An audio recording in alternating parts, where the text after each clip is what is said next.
Banner পেস্টুন ছাড়া ওই চিক লেখা ছাড়া ওই পোস্টার ছাড়া যদি রাজনীতি হয় আমরা তো চাইছি এটা। নেতা হওয়ার জন্য ব্যানার ফেস্টুন প্রয়োজন নাই, নেতা হওয়ার জন্য আদর্শিক দরকার। তাদের মনে হয় ব্যানার ফেস্টুন করলে অনেক বড় নেতা হয়ে যাইব। যত ফেস্টুন আছে সমগ্র ফেস্টুন খুলে ফেলা উচিত। সরকার পরিবর্তন হওয়ার পরে আমরা দেখছি একটা দল একটা পক্ষ হুবহু সেই কার্যগুলো করছে বর্তমানে। ব্যানার ফেস্টুনের মূল একটাই কারণ হলো ক্ষমতার অপব্যবহার।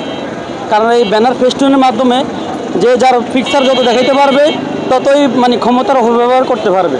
কারণ আমাদের দেশে ক্ষমতার অপব্যবহার হলো ফেস্টুন ব্যানার। এই জন্যই আমি বলবো যে যত দ্রুত পারুক আমাদের দেশে ফেস্টুন এবং ব্যানারগুলো সরিয়ে নিতে।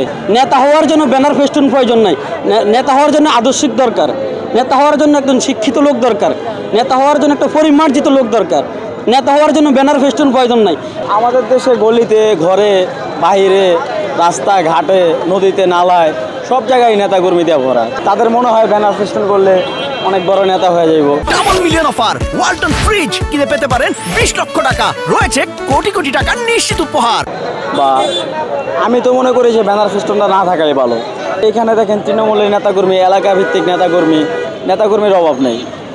এখানে ঘরে ঘরে নেতাকর্মী এখানে দরকার পড়ে, কিন্তু বাইরের দেশে দরকার পড়ে না। আসলে যদি এত নেতাকর্মী না থাকে তাহলে দেশ আরও সুন্দর থাকতো।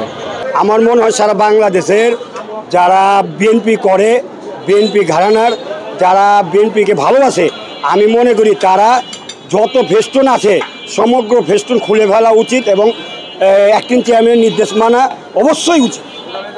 এটা আমার সিদ্ধান্ত। যে জানি না কার ভালো লাগবে কি ভালো লাগবে না, তবে আমি মনে করি রাজনীতি কিনা অবশ্যই সততা সহিত করা উচিত। কোনো ব্যানার ফেস্টুনের রাজনীতি করা উচিত নয়।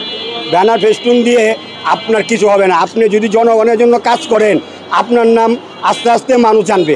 ব্যানার পেস্টুন ছাড়া ওই চিক লেখা ছাড়া ওই পোস্টার ছাড়া যদি রাজনীতি হয় আমরা তো চাইছি এটা।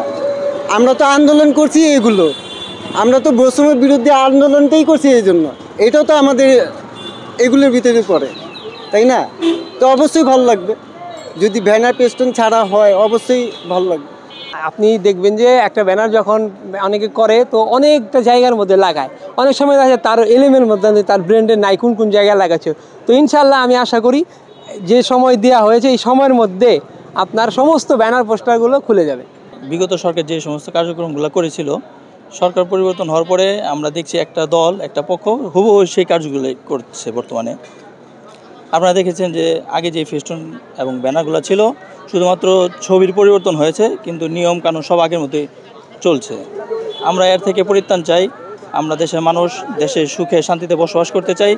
এ দেশে সুখে শান্তিতে বসবাস করার জন্য শুধুমাত্র নেতার পরিবর্তন নয়, আমাদের নীতির পরিবর্তন দরকার। যদি আমরা নীতির পরিবর্তন করতে পারি তাহলে এদেশে সুখ শান্তি এবং একটি সমৃদ্ধ বাংলাদেশ গড়তে পারবো। ছোট থেকে ছোট একজন যে মৎস্য মাছ বিক্রি করে অথবা বাদাম বিক্রি করে, এখন দেখা যায় উনিও ব্যানার লাগাচ্ছে। আর ব্যানার মাধ্যমে উনি বোঝাতে চাচ্ছে যে আসলে উনি একজন নেতা হয়ে গেছে। আমাদের নেতার ছড়াছড়ি হয়ে গেছে। যদি সবাই নেতা হয়ে যায় তাহলে আমাদের কর্মীর সংকট হয়ে যায়। এই জন্য আমাদের নেতার যে মনোভাব, এই নেতার মনোভাব দূর করতে হবে এবং আমাদেরকে সবাইকে দেশের জন্য এবং কল্যাণের জন্য আমাদের সবাইকে কর্মী হয়ে কাজ করতে হবে।